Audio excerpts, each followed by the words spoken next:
los alumnos tuvieran como forma de vida la democracia, donde no fueran agredidos, donde no fueran reprimidos, donde hubiera transparencia, por ejemplo, en una cooperativa que había bastante corrupción. Entonces, esta lucha aparentemente pues es de una escuela, pero ese elemento principal es de que el alumno desde el primer año viviera la democracia, sintiera que no es agredido por los maestros, sintiera que el día de mañana saliera de esa escuela con una gran formación.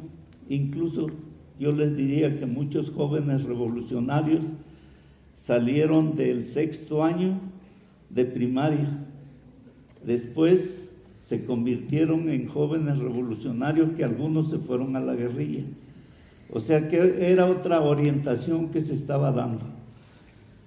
Por otra parte, pues el otro movimiento es el de la escuela. Bueno, voy a agregar otro.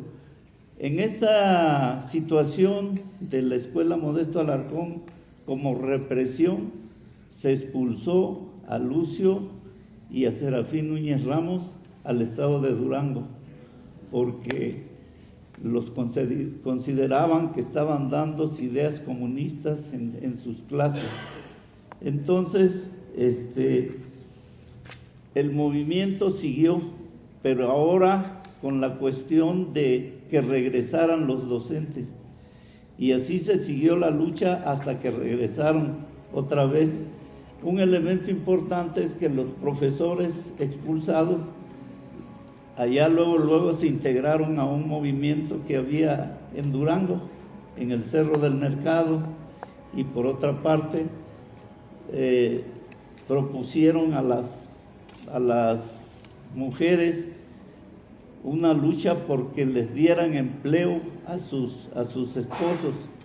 Entonces el gobierno de Durango pues realmente no les convenía, sino que tuvo que regresarlos a Guerrero otra vez, o sea, deshacerse de un problema que le estaban ya causando. Esa era la inquietud de estos dos profesores. Bueno, el otro movimiento pues ya fue la de la escuela Juan Álvarez. Esto ya estaba más complicado porque había un control de los caciques. Incluso le llamaban escuela real porque todos los hijos de los caciques, de los ricos, iban a esa escuela. Muchos de los maestros de esa escuela empezaron a tener problemas con una mesa directiva que ya llevaba 10 años y no la habían removido en ningún momento, y eran caciques los que estaban al frente de esa mesa directiva.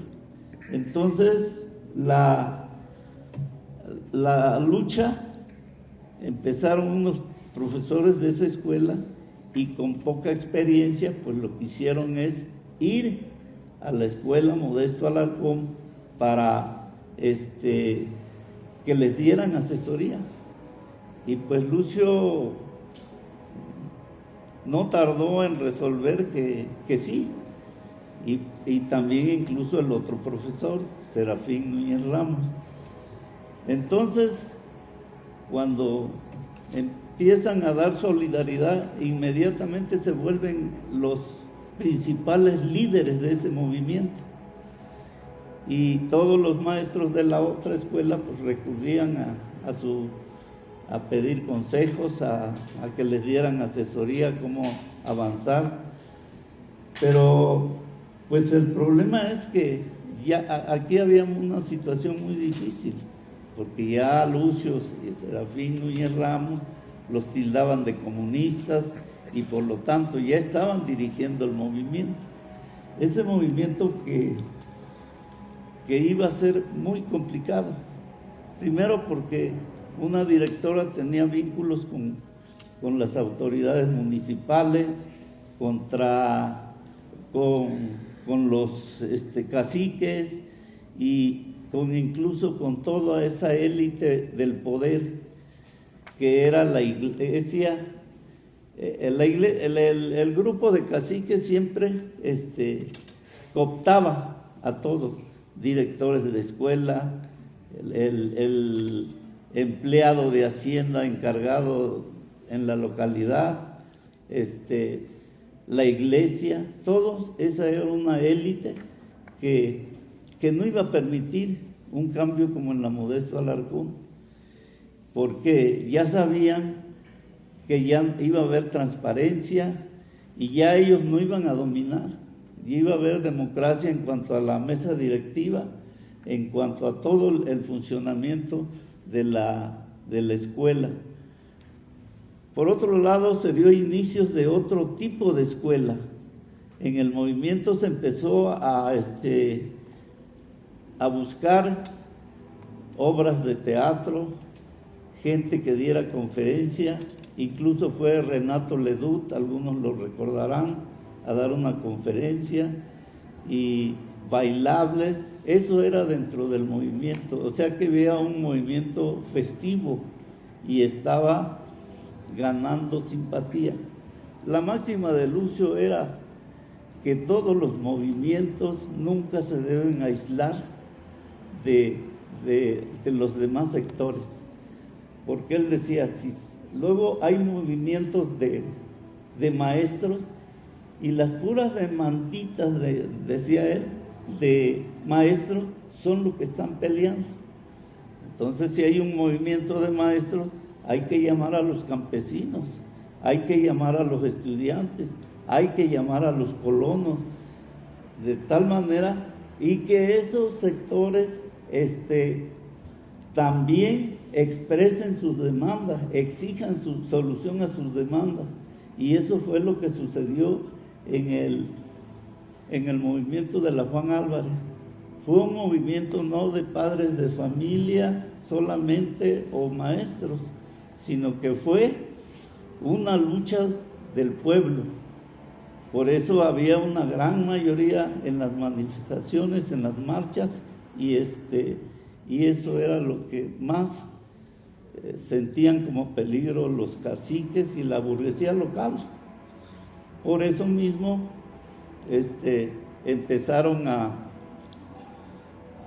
y ellos, aliados al gobernador, empezaron pues a buscar medidas para reprimir el movimiento. Un movimiento que ya no se podía parar. Era un movimiento que iba en ascenso. Incluso nosotros en esa época pues éramos jóvenes, recorríamos comunidades haciendo asambleas para que asistieran a los mítines de los campesinos. Y así fue como ese movimiento fue creciendo. Entonces el edificio se tomó, hubo intentos de la directora y los caciques de recuperarlo. Sin embargo, la población nunca permitió eso, y eso fue lo que más irritó a esa élite del poder, del dinero.